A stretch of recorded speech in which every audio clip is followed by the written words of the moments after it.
Alhamdulillah wassalatu wassalamu ala Rasulillah wa ala alihi wa sahbihi wa mawalah wa ashhadu an la ilaha illallah wahdahu la syarikalah wa ashhadu anna Muhammadan abduhu wa rasuluh sallallahu alaihi wa ala alihi wa sahbihi wa man tabi'al huda ila yaumil qiyamah. Alhamdulillah, puji syukur kita haturkan kehadirat Allah. Kembali di pagi ini kita lanjutkan kajian dengan membaca buku Khudh Aqidatak. Kita masih berada di bab tentang asyirkul asghar. Setelah penulis menyebutkan tentang definisi, dan kemarin kita juga sudah membahas perbedaan pendapat para ulama berkaitan dengan pengertian syirik asghar.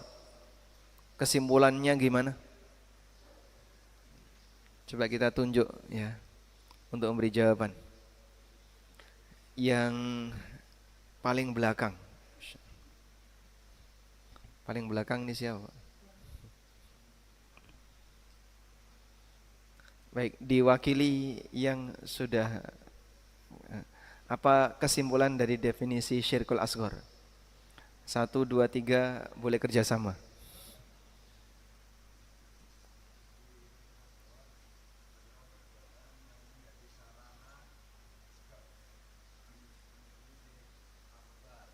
Perbuatan yang menjadi sarana syirik menuju syirik akbar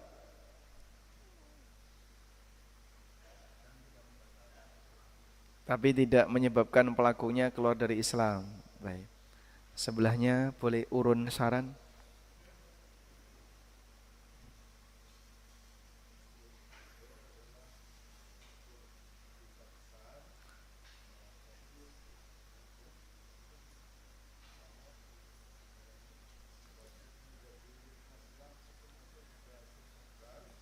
Perbuatan yang menjadi sarana untuk masuk pada syirik akbar.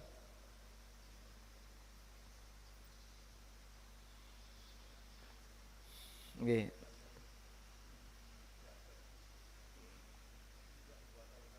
Tidak membatalkan Islam. Oke. Tidak membatalkan amal-amal yang pernah dikerjakan. Baik, sebelahnya.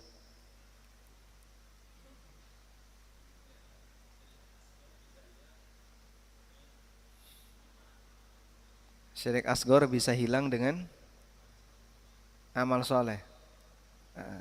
Oh, berarti perlu dikoreksi itu catatannya. Syirik asghar tidak bisa hilang dengan amal soleh. Tidak bisa hilang dengan amal soleh. Terus?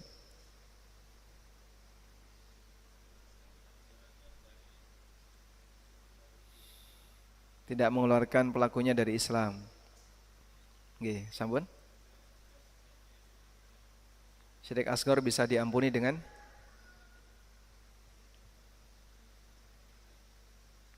syirik asghar bisa diampuni jika Allah berkehendak. Jadi masuk kategori dosa tahtal masyiah. Dosa tahtal masyiah, di bawah kehendak Allah. Baik. Syirik asghar hanya menghapus amalan yang diiringi oleh perbuatan syirik tersebut. Ada lagi yang bisa ngasih definisi syirik asghar? Ini tadi sudah diwakili oleh yang usianya 70-an. Oh belum? Oke. Oh ya. Oh lebih muda.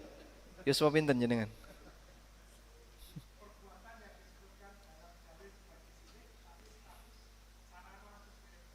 Perbuatan yang disebutkan dalam dalil sebagai syirik, tapi statusnya sarana untuk syirik akbar.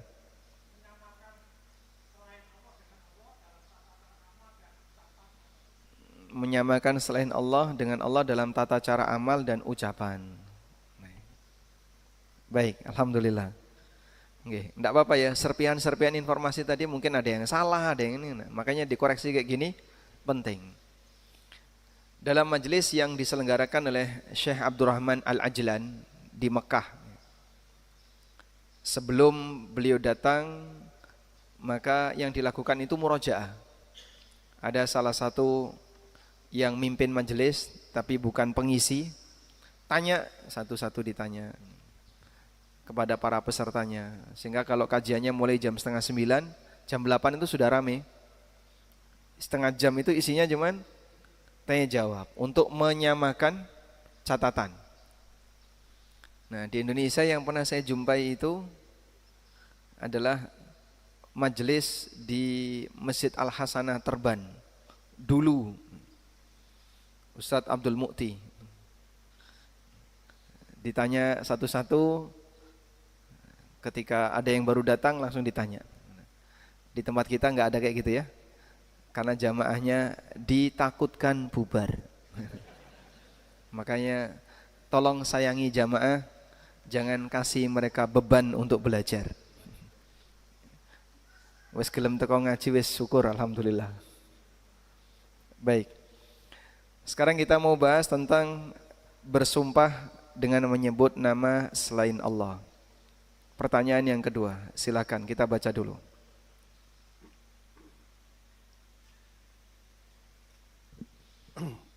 Bismillah, salatu wassalamu ala rasulullah wa ba'du. As-su'al as-sani, hal yajuzul halfu bi ghairillah? Al-jawab, la yajuzul halfu bi ghairillah.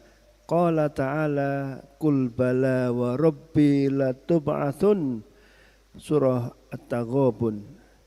Wa qala sallallahu alaihi wasallam, man halafa bi ghairillahi faqad asyrak. Sahihun rawahu Ahmad.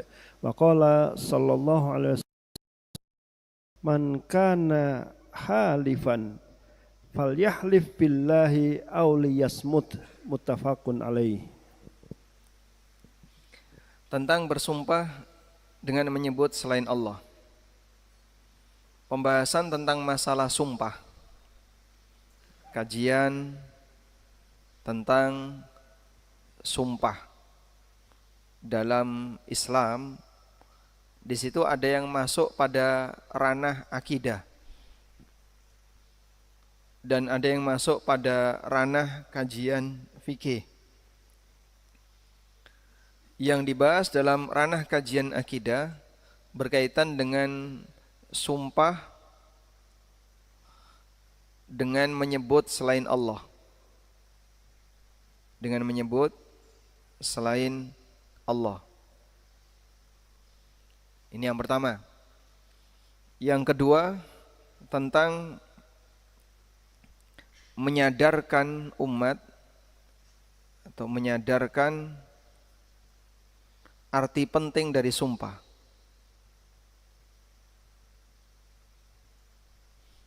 Karena ketika kita bersumpah, kita menyebut nama yang Maha Agung.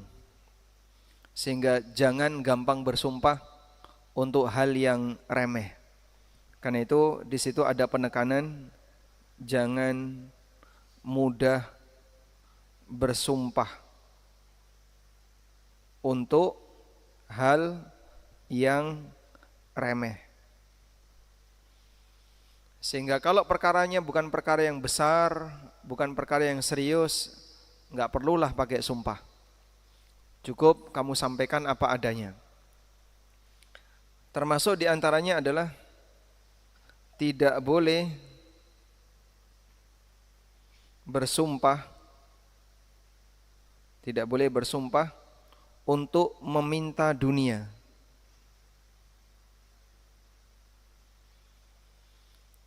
Karena permohonan dunia ini remeh.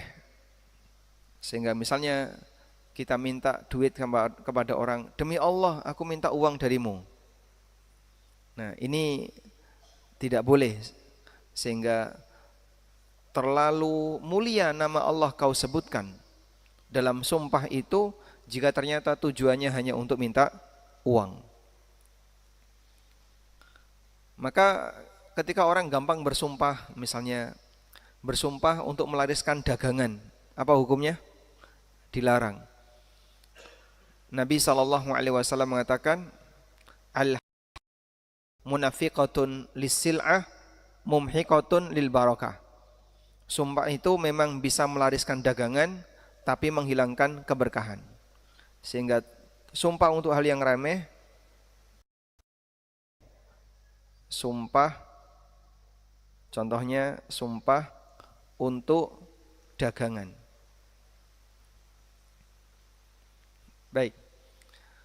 Sehingga silahkan gunakan sumpah untuk menyatakan hal-hal yang penting, hal-hal yang istimewa, hal-hal yang sifatnya serius. Tapi untuk hal yang remeh, seharusnya kau jaga sumpah. Dengan cara tidak gampang bersumpah. Karena bersumpah itu menyebutkan nama Allah, sehingga agungkan nama yang kau sebutkan. 3 ini pembahasan tentang masalah sumpah dalam kajian akidah. Pertama adalah kaitannya dengan kasus bersumpah dengan menyebut selain Allah. Yang kedua, menyadarkan masyarakat tentang arti penting sumpah sehingga jangan mudah bersumpah untuk hal yang remeh. Yang ketiga, tidak boleh bersumpah untuk minta dunia.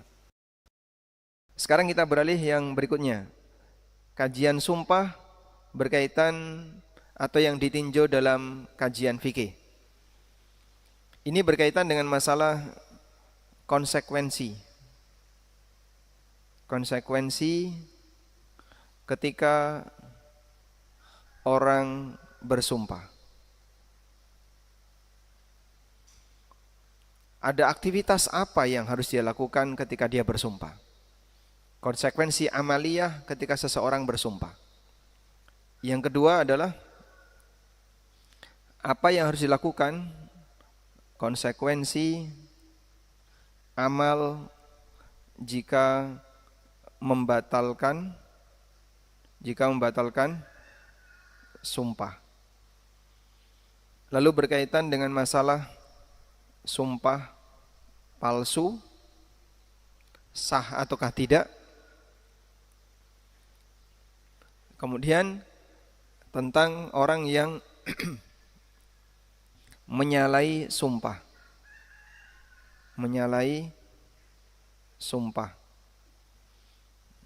Termasuk juga pembahasan tentang jika diminta untuk bersumpah. Dan mungkin kajian fikih ini lebih luas, mengingat ini berkaitan dengan amaliyah yang dilakukan oleh seorang muslim pada saat dia bersumpah. Baik berkaitan dengan aktivitas sumpahnya itu sendiri atau konsekuensi pasca dia bersumpah. Sudah?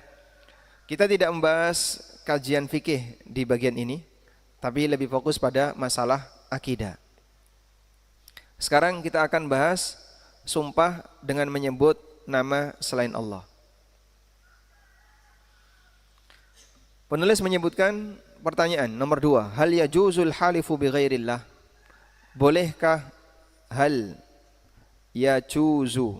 Apakah boleh al halifu bersumpah bi ghairillah dengan menyebut nama selain Allah? Jawabannya la yajuzu, enggak boleh bersumpah dengan menyebut selain Allah. Qala ta'ala, Allah Ta'ala berfirman, qul bala wa rabbi latub'atsunna. Sampaikanlah wahai Muhammad, bala sebaliknya, wa rabbi demi Rabbku, latub'atsunna sungguh kalian akan dibangkitkan. Maksud dalil ini apa? Maksud dalil Anda tulis ya. Apa kaitannya dalil ini disebutkan dalam bab ini? Untuk menjelaskan contoh sumpah dalam Al-Quran. Untuk menjelaskan contoh sumpah dalam Al-Quran, yaitu menyebutkan nama Allah. Ada kalimat wa rabbi demi Rabbku, bala wa rabbi demi Rabbku. Selanjutnya, wa qala sallallahu alaihi wasallam, Nabi sallallahu alaihi wasallam bersabda, man halafa bi ghairillah faqad asyraka. Barang siapa yang bersumpah dengan menyebut nama selain Allah, maka dia telah berbuat syirik. Syirik apa ini? Syirik apa? Besar atau kecil? Syirik kecil. Ini yang tadi seperti definisi yang disebutkan, menyamakan selain Allah dengan Allah, menyamakan selain Allah dengan Allah dalam ucapan. Seperti contohnya adalah bersumpah dengan menyebut nama selain Allah. Wa qala sallallahu alaihi wasallam, dan Nabi sallallahu alaihi wasallam bersabda, "Man kana halifan falyahlif billahi aw liyasmut." Siapa yang tahu Barang tentang siapa keutamaan bersumpah, maka hendaknya dia bersumpah dengan menyebut nama Allah atau dia diam. Muttafaqun alaih, hadis riwayat Bukhari Muslim. Baik. Saya tambahkan dengan beberapa keterangan di riwayat yang lain.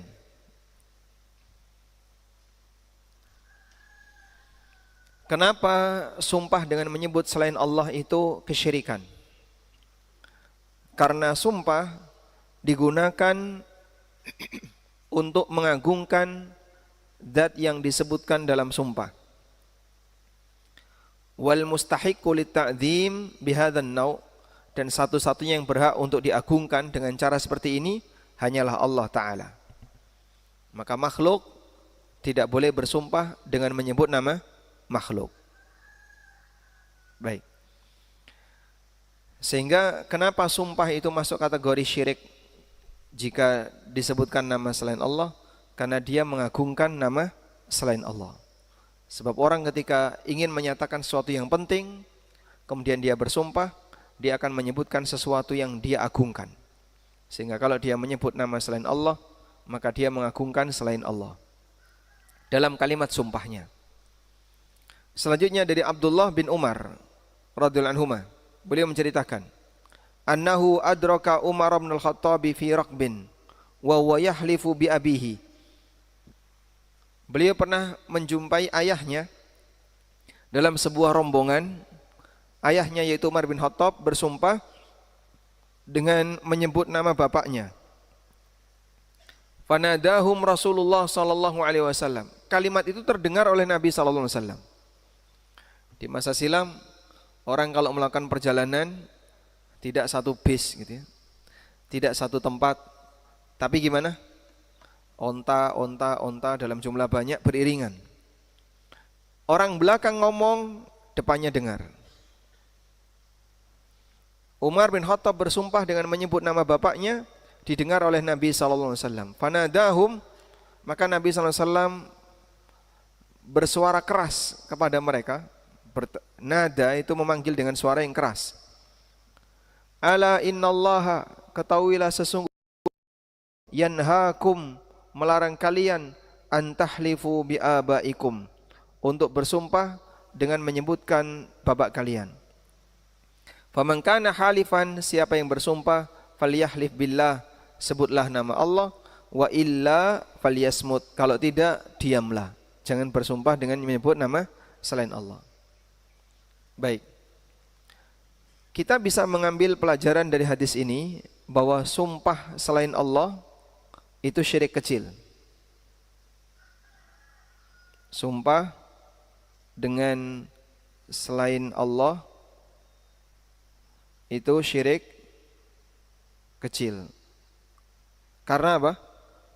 Karena Umar tidak diperintahkan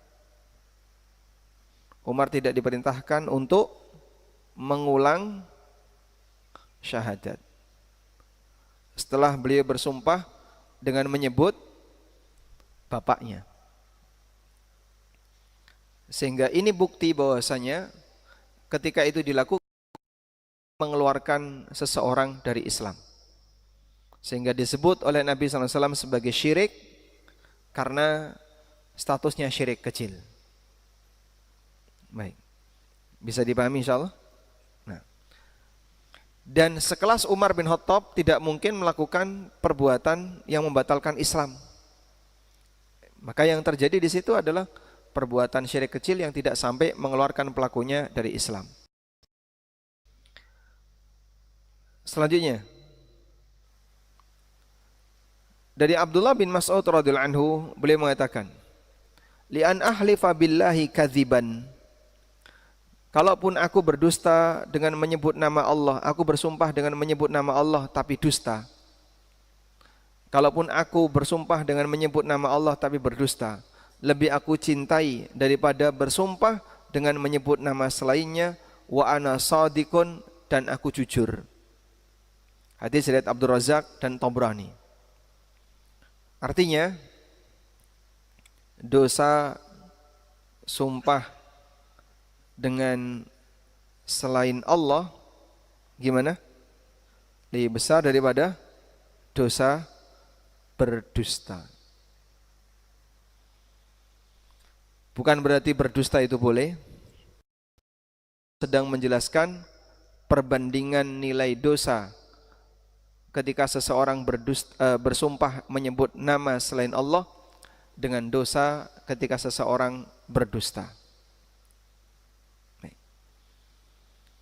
Wa ani ibni Umar radhiyallahu anhuma, Ibnu Umar mengatakan, "Man kana halifan falyahlif billah, fala yahlifu illa billah."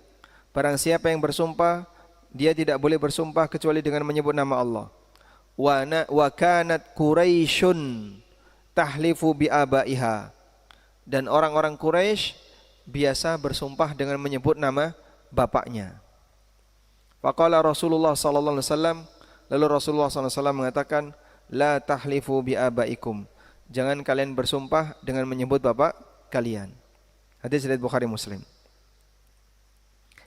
Di sini pelajaran yang bisa kita ambil bahwa budaya jahiliyah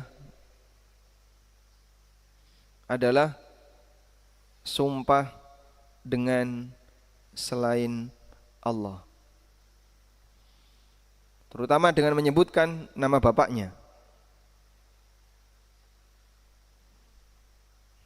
Baik.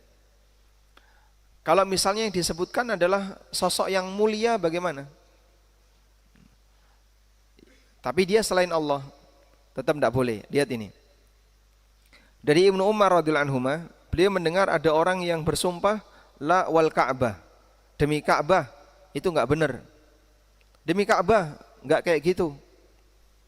Faqala Ibnu Umar, lalu Ibnu Umar mengatakan, la yuhlafu bi ghairillah.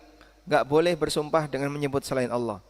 Karena aku mendengar Rasulullah SAW bersabda, siapa yang bersumpah dengan selain Allah, maka dia kafir atau dia syirik. Sehingga di sini, walaupun yang disebutkan dalam sumpah adalah makhluk yang besar, makhluk yang mulia, hukumnya dilarang. Seperti demi Ka'bah. Jadi walaupun yang disebutkan makhluk yang mulia seperti demi Ka'bah, hukumnya tetap dilarang. Qala Abu Ja'far At-Tahawi, kata Abu Ja'far At-Tahawi, yang dimaksud syirik di sini bukanlah syirik yang mengeluarkan orang dari Islam, sehingga pelakunya dianggap keluar dari Islam. Namun maksudnya di sini adalah tidak selayaknya untuk bersumpah dengan menyebut selain Allah. Karena siapa yang bersumpah dengan menyebut selain Allah, maka dia telah menjadikan apa yang dia sumpahkan mahlufan bihi, kama ja'alallahu ta'ala mahlufan bihi, sebagai sesuatu yang mulia untuk disumpahkan, seperti Allah Subhanahu wa taala dijadikan sebagai sosok yang disumpahkan, dijadikan sebagai sesuatu yang disumpahkan. Jadi dia menyetarakan dalam kalimat sumpah antara makhluk dengan Allah. Selanjutnya, dari Abu Hurairah radhiyallahu anhu, Rasulullah sallallahu alaihi wasallam bersabda, "Man halafa minkum faqala fi halifihi."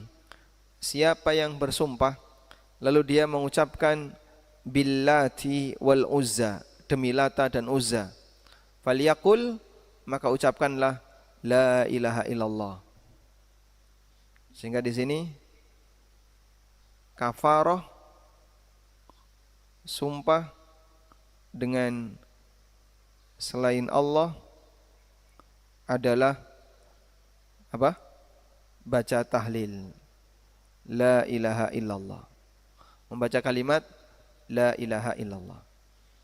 Rasulullah SAW memerintahkan kaum muslimin yang bersumpah dengan Lata dan Uzza untuk membaca la ilaha illallah sebagai kafarah dari maksiat yang dia lakukan ketika bersumpah dengan menyebut selain Allah. Nah, tapi apakah kafarah ini wajib? Dohirnya dalam kejadian tadi Umar bin Khattab radhiyallahu anhu tidak diperintahkan oleh Nabi SAW untuk melakukan yang sama, sehingga mengucapkan la ilaha illallah dalam hal ini tidak wajib pasca bersumpah, sehingga boleh kita sebut dianjurkan bagi yang bersumpah dengan menyebut selain Allah untuk mengucapkan la ilaha illallah. Baik, sekarang coba kita lihat di sini.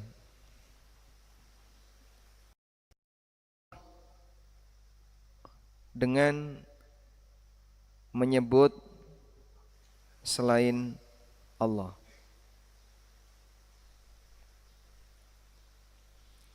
Catatan yang pertama, Allah boleh bersumpah dengan menyebut makhluk.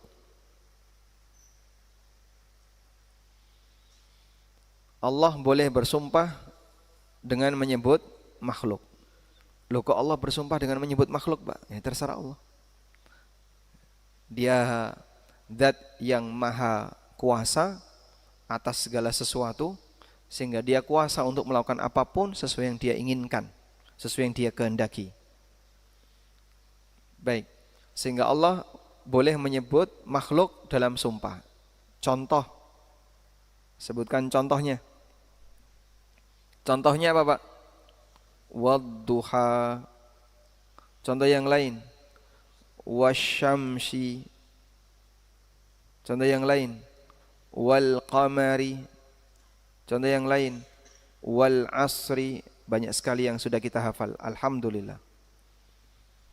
Dan Allah Subhanahu wa taala banyak bersumpah dengan menyebut makhluknya yang menunjukkan tanda kuasanya. Di sini ada tambahkan makhluk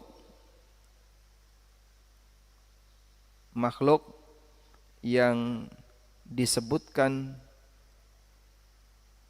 dalam sumpah Allah adalah makhluk yang menunjukkan tanda kuasa Allah, tanda kuasanya. Matahari, bulan, waktu duha, waktu malam, dan seterusnya. Seperti yang kita kenal dalam sumpah-sumpah yang ada di Al-Quran. Baik. Apakah Allah bersumpah dengan malaikat? Apakah Allah bersumpah dengan malaikat? Sebutkan contoh. Wan nazi'ati gharqa wal mursalati urfa.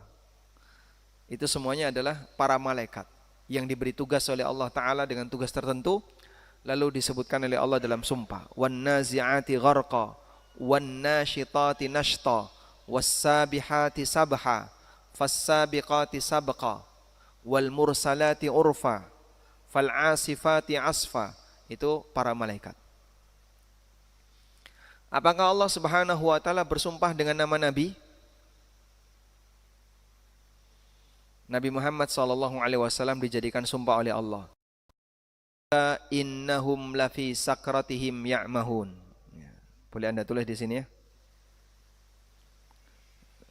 Sumpah Allah dengan menyebut malaikat. Contohnya apa tadi? Wan nazi'ati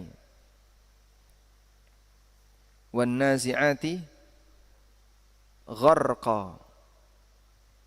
wan nasyitati nashta. Termasuk diantaranya adalah wal mursalati urfa.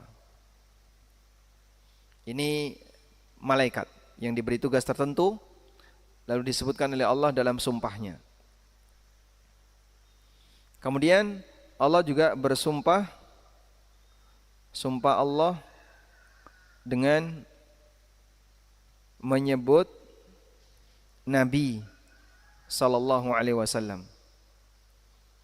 Ini seperti yang Allah firmankan dalam Al-Qur'an, la'amruka innahum lafi sakratihim ya'mahun. Allah Ta'ala berfirman, la'amruka innahum lafi sakratihim ya'mahun. Demi umurmu wahai Muhammad, sesungguhnya mereka sedang terlalaikan dalam maksiat yang mereka lakukan. Coba kita lihat di Al-Quran. Ini disebutkan oleh Allah Subhanahu wa taala ketika menyumpai umatnya Nabi Lut di surat Al-Hijr ayat 72. La'amruka innahum lafi sakratihim ya'mahun. Demi umurmu sesungguhnya mereka sedang lalai dalam maksiat. Surat Al-Hijr ayat 72. Anda bisa tulis Al-Hijr ayat 72. Baik. Selanjutnya yang kedua. Makhluk tidak boleh bersumpah dengan makhluk. Makhluk tidak boleh bersumpah dengan menyebut makhluk. Dan tadi kita sudah menyebutkan statusnya syirik kecil. Dengan alasan karena apa syirik kecil? Ada sahabat atau Umar pernah melakukannya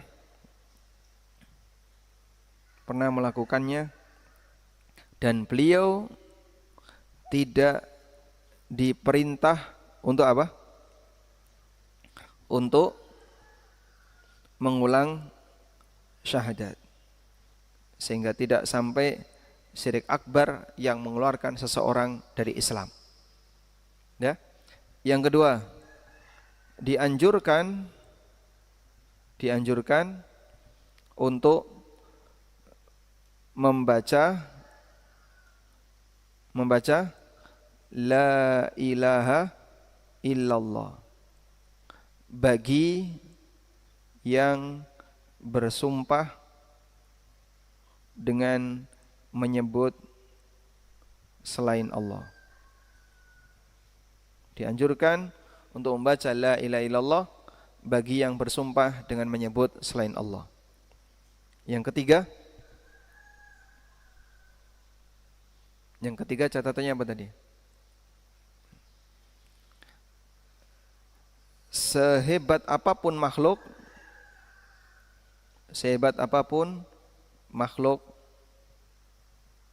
tidak boleh dijadikan sumpah. Ya. Misal demi Ka'bah. Contoh yang lain, demi Rasulullah.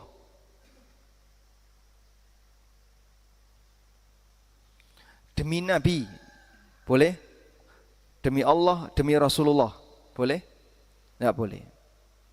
Dan saya pernah dengar ada orang kayak gitu ya, dia ingin menegaskan, saya berani bersumpah demi Allah, demi Rasulullah. Pak, yang kedua tidak boleh Pak.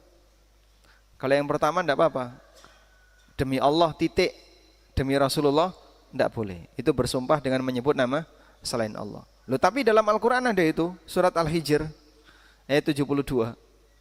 Itu khusus untuk Allah. Allah boleh bersumpah dengan menyebut makhluk, tapi makhluk tidak boleh bersumpah dengan menyebut nama Allah. Selanjutnya, ini pertanyaan jamaah kemarin. Kata demi dalam bahasa Indonesia itu punya banyak makna, ada banyak arti. Baik. Bisa maknanya sumpah, bisa maknanya untuk, demi keluargaku aku bekerja. Itu sumpah atau tidak? Aku bekerja demi Nyai. Itu sumpah atau tidak? Hah? Apa itu namanya? Apa? Aku berjuang demi prestasi. Itu namanya apa? Untuk. Jadi untuk tujuan. Nah, kemarin ada yang tanya, kalau orang bilang demi anakku aku berjuang, itu sumpah demi anak itu gimana? Itu namanya untuk tujuan, bukan sumpah. Dan Anda sebagai pemilik bahasa tentu bisa membedakan ya, demi yang maknanya sumpah dan demi yang maknanya untuk tujuan. Demi demit, nah, itu apa namanya? Bersumpah dengan menyebut nama hantu. Boleh ini? Tidak boleh. Nah sekarang yang keempat, sumpah dengan menyebut Al-Quran. Apa hukumnya sumpah dengan menyebut Al-Quran? Demi Al-Quran, boleh atau tidak? Misalnya demi kitabullah, demi Al-Quran, demi Al-Quran, boleh atau tidak? Ada enggak sumpah dalam Al-Quran yang menyebutkan demi Al-Quran? Yasin wal Qur'anil Hakim. Sehingga di situ ada sumpah Allah dengan menyebutkan Al-Quran. Wal kitabil mubin, demi kitab al-mubin. Tapi itu kan sumpah Allah, Pak. Sekarang makhluk boleh enggak bersumpah demi Al-Quran?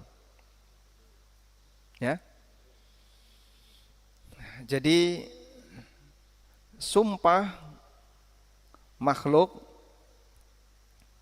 itu boleh dengan dua hal. Nama Khalik, nama Allah, atau sifat Allah. Boleh dengan nama Allah atau dengan sifat Allah.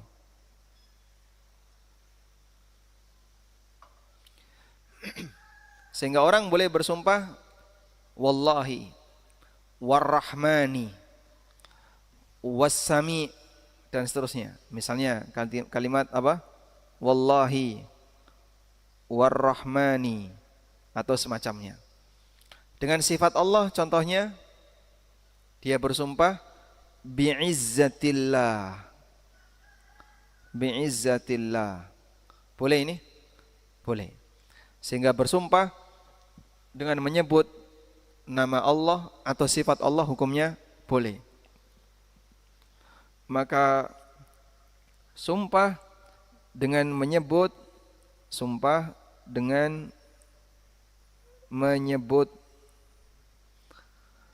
kalamullah boleh atau tidak? Boleh. Kenapa? Karena firman Allah itu sifat Allah. Bi kalamillah, demi kalamullah, hukumnya boleh. Karena itu kita berdoa, a'udzu bi kalimatillahi tammati min syarri ma khalaq. Aku berlindung dengan kalimat-kalimat Allah. Aku berlindung kepada kalimat-kalimat Allah yang sempurna. Sehingga Kalau kalimat Allah itu makhluk, maka doa ini syirik. Tapi Nabi SAW mengajarkan doa ini menunjukkan bahwasanya kalimat-kalimat Allah itu bukan makhluk. Dan Al-Quran kalamullah. Al-Quran adalah kalamullah. Maka bersumpah wal Quran, demi Al-Quran yang merupakan kalamullah, boleh. Karena ini sama dengan bersumpah menyebut nama Allah atau sifat, sama dengan bersumpah dengan menyebut sifat Allah. Dan ini merupakan sifat Allah. Baik. Selanjutnya, apa hukumnya sumpah dengan mengangkat Al-Quran? Oh, itu kajian fikih kalau kayak gini ya. Apa maksudnya sumpah dengan mengangkat Quran? Qurannya diangkat di depan orang-orang yang bersumpah. Itu maksudnya apa itu, Pak? Coba saya tanya yang ASN, angkat tangan. Yang pernah ASN. Masyaallah. Yang ASN. Yang pernah ASN, yang sudah khatam ASN. Apa maksudnya Quran diangkat ketika bersumpah? Apa ada maksud tertentu, Pak? Bukan ASN? Oh bukan, oh Bapak. Enggak tahu. Dulu waktu Bapak disumpah Qurannya diangkat. Gimana? Oh, waktu itu enggak ikut. Masya Allah. Tidak bersumpah, baik. Enggak masuk. Jadi apa maksudnya Quran diangkat ketika bersumpah? Kalimat sumpahnya bukan demi Al-Quran, tapi demi Allah. Teks kalimat sumpahnya itu demi Allah. Cuman pada waktu bersumpah Al-Quran diangkat. Wallahu a'lam. Kemungkinan yang mereka maksudkan adalah Al-Quran ini jadi saksi. Al-Qurannya dijadikan sebagai saksi. Apakah perlu seperti itu? Jawabannya tidak harus. Namun kalaupun itu dilakukan, ya, sah sumpahnya. Sehingga orang yang bersumpah dengan redaksi sumpah demi Allah, aku bersumpah dan seterusnya, ada Quran dan enggak ada Quran, sumpahnya sah. Wallahu a'lam. Tapi tidak boleh ada keyakinan yang berlebihan ya. Misalnya ini nanti Quran akan terbang. Kemudian nanti akan memukul kamu kalau kamu tidak menempati sumpahmu. Dalam salah satu poin sumpah ASN, mereka bersumpah untuk mentaati setiap peraturan dan perundang-undangan yang berlaku di negara Indonesia. Ya? Selesai dari acara itu pulang, nggak pakai helm. Pas di perempatan lampu merah, belum waktunya hijau, dia bablas karena sudah sepi jalannya. Berarti yang terjadi apa? Ya? Melanggar sumpah seketika. Dia melanggar sumpah seketika. Karena ini termasuk bagian dari peraturan negara. Lalu gimana, Pak? Wajib bayar kafaroh. Wah, berarti hampir semua ASN kayak gitu, Pak. Mungkin di Indonesia ini saya boleh sebut hampir semua ASN wajib bayar kafaroh. Karena banyak di antara mereka yang disumpah jabatan dan mereka pasti melakukan pelanggaran. Ya minimal melanggar lalu lintas. Ya, saya pernah melanggar lalu lintas, mungkin Bapak Ibu juga pernah melanggar lalu lintas. Ada yang ditilang dan ada yang tidak ditilang. Kalaupun tidak ditilang, bagi yang pernah bersumpah untuk tidak melanggar peraturan dan perundangan negara, maka dia wajib membayar kafaroh sumpah. Jadi para ASN yang terhormat, ya, segera bayar kafaroh sumpah mumpung belum mati. Ya. Baik. Walhamdulillah. Sekarang kita lanjutkan. Pembahasan yang kedua berkaitan dengan masalah sumpah adalah kewajiban jaga sumpah. Wajib menjaga sumpah. Wajib menjaga sumpah dalam arti jangan gampang bersumpah untuk hal yang remeh tadi. Sehingga muliakan nama Allah yang disebutkan dalam sumpah. Di sini kata kuncinya adalah muliakan nama Allah yang disebutkan dalam sumpah. Allah Subhanahu wa taala berfirman dalam Al-Qur'an, "Wahfazu aimanakum", jagalah sumpah-sumpah kalian. Wahfazu aimanakum. Ini ada di surat Al-Maidah ayat 89.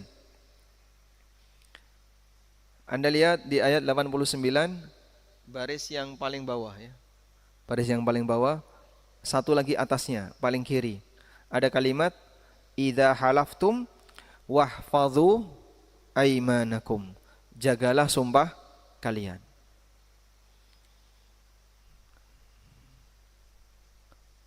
Ada perintah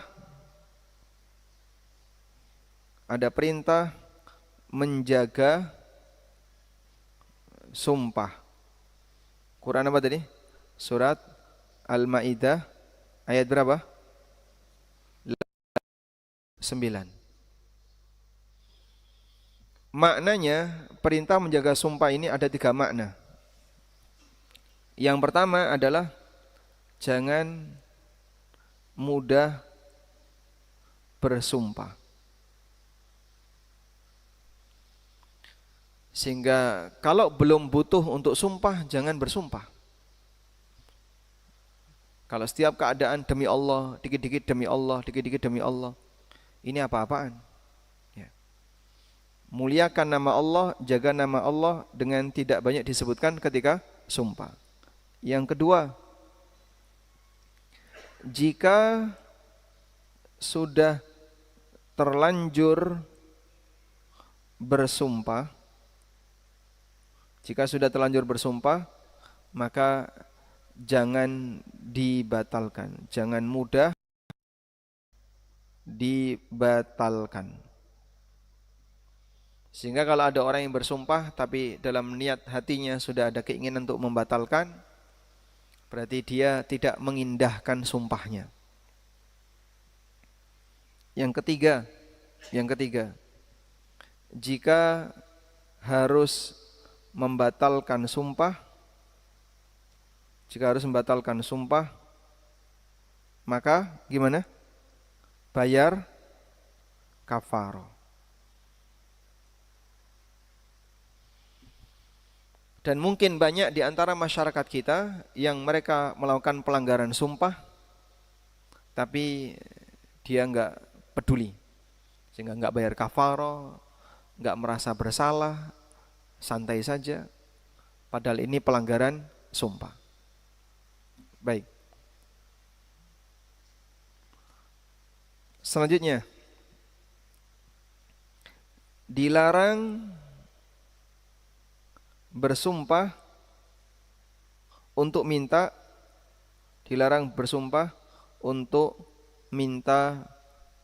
dunia.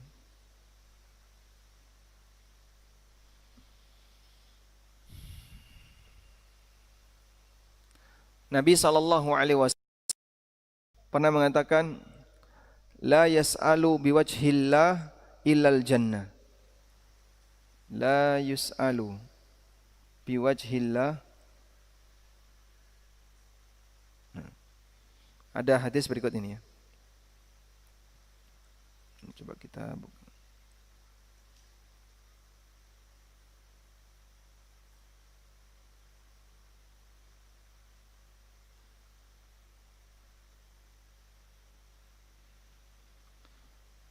Tidak boleh minta dengan menyebutkan nama Allah. Ini la yus'alu biwajhillah illal jannah.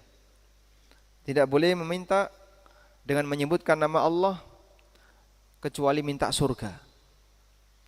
Jadi kalau minta hal-hal yang bukan hal yang mulia, ya, minta duit, minta dilapangkan pekerjaannya, karirnya dibuat bagus, jangan menggunakan nama Allah. Terlalu mulia nama Allah untuk disebutkan di situ. Ya. Sehingga bersumpah untuk minta dunia hukumnya dilarang. Misalnya sumpah untuk melarisi dagangan, biar dagangannya laris. Demi Allah ini terbaik, demi Allah ini, akhirnya orang percaya. Demi Allah tadi itu sudah ada yang nawar sekian, nggak tak kasih. Demi Allah tadi sudah ada yang seperti itu, tidak boleh ya. Sehingga bersumpah untuk melarisi dagangan dilarang oleh Nabi SAW, dan termasuk diantara kurang adab ketika berdagang. Beliau SAW sampai memberikan ancaman, al-halifu munafiqatun lisil'ah mumhiqatun lil. Sumpah itu bisa melariskan dagangan, tapi bisa menghilangkan keberkahan. Kemudian bagi yang diminta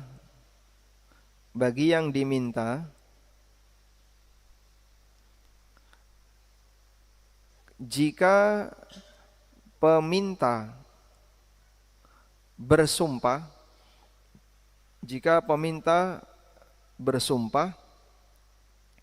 maka wajib dipenuhi.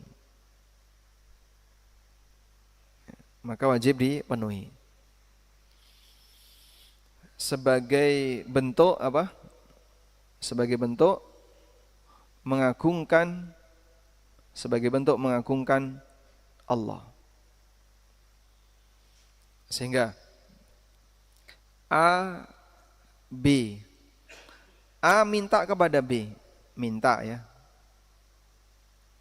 Nah, saat A minta kepada B, dia bilang demi Allah, wahai B, demi Allah kamu harus datang. Nah, itu B jangan nolak, nggak ada pilihan itu.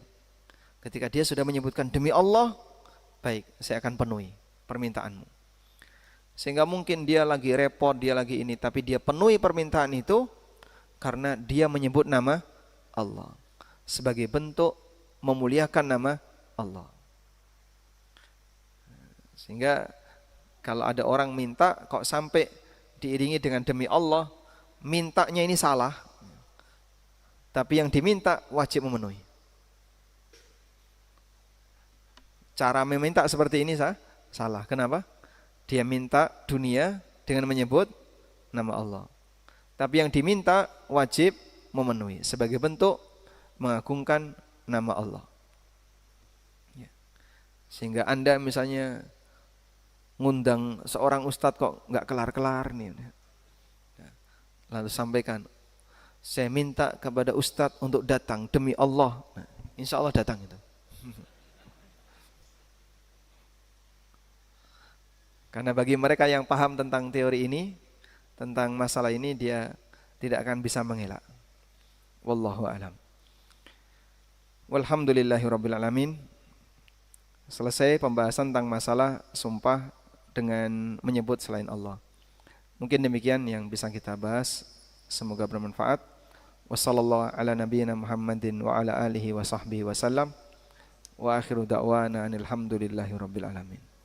Jazakallahu khairan Ustaz atas kajian di pagi hari ini. Ada pertanyaan, bagaimana jika seseorang itu bersumpah tapi tidak menyebut apa-apa, baik menyebut nama Allah maupun makhluk, apakah yang demikian sudah termasuk menyebut nama Allah? Misalnya saya bersumpah saja, tidak ada seterusnya. Bedakan antara janji dan sumpah ya. Ada janji, ada sumpah. Bedanya di mana, Pak? Janji sama sumpah, Pak? Kalau janji, kalau janji itu, janji adalah menjanjikan. Gimana? Apa bedanya janji dengan sumpah? Janji Gimana? Janji itu pribadi, kalau sumpah sama Allah. Apa bedanya janji dengan sumpah? Sebenarnya fungsi sumpah itu apa sih, Pak? Anda lihat fungsi sumpah.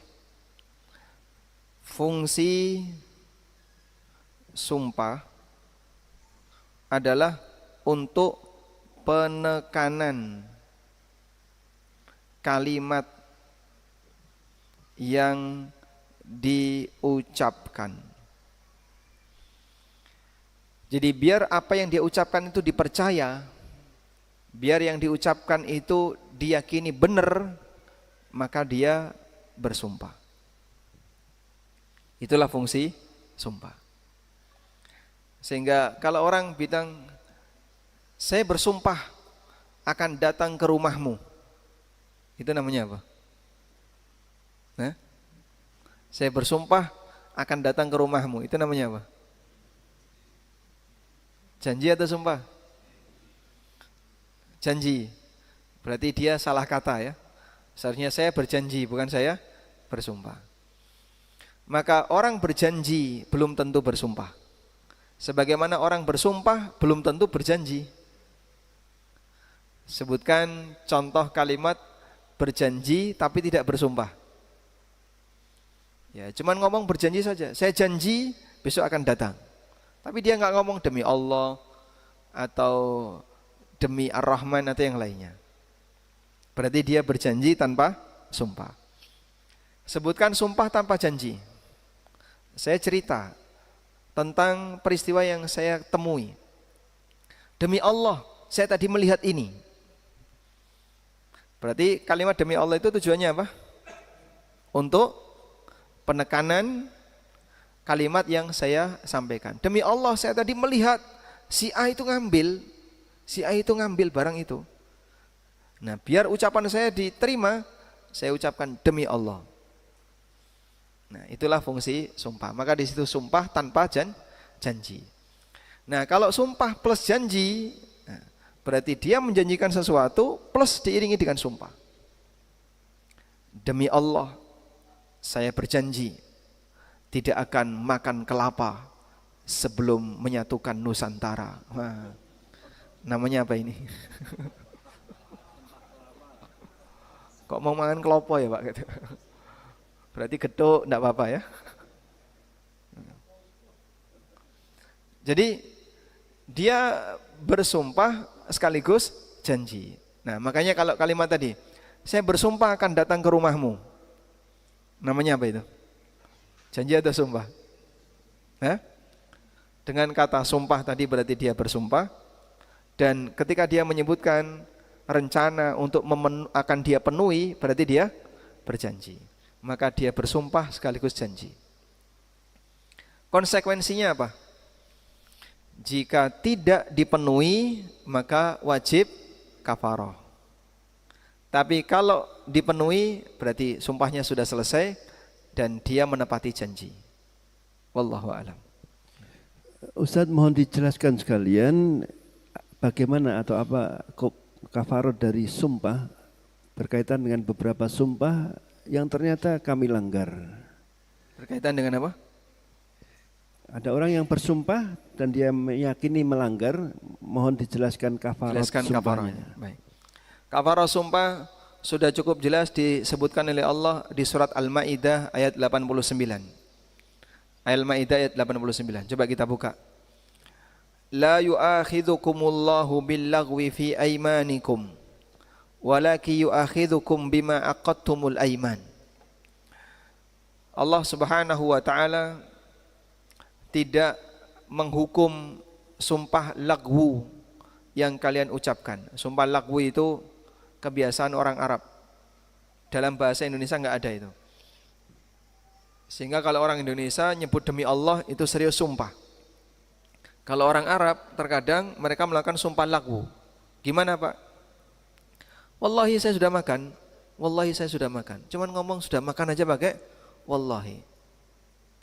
Wallahi enggak boleh ini, wallahi. Tawar menawar harga.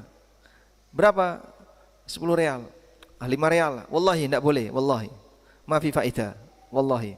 Cuman ngomong nggak ada untung, wallahi. Itu namanya sumpah lagwu dan itu budaya mereka. Ini tidak diperhitungkan. Sumpah seperti ini tidak diperhitungkan. Walakin yu'akhidhukum bima aqadtumul aiman, tapi yang diperhitungkan oleh Allah adalah sumpah yang serius. Fakafaratuhu, maka kafarahnya it'amu asyarati masakina min awsati ma tut'imuna ahlikum. Memberi makan 10 orang miskin dengan standar makanan yang biasa kalian berikan kepada keluarga kalian, yang biasa kamu makan bersama keluargamu. Yang kedua, au kiswatuhum, memberi pakaian 10 orang miskin.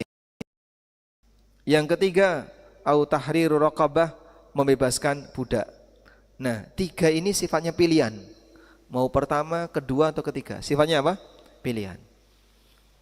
Faman lam yajid, jika dia tidak menjumpai ketiga-tiganya, fasyamu thalathati ayyam, maka dia puasa 3 hari. Apakah harus berturut-turut? Dalam qiraah Ibnu Mas'ud 3 hari berturut-turut.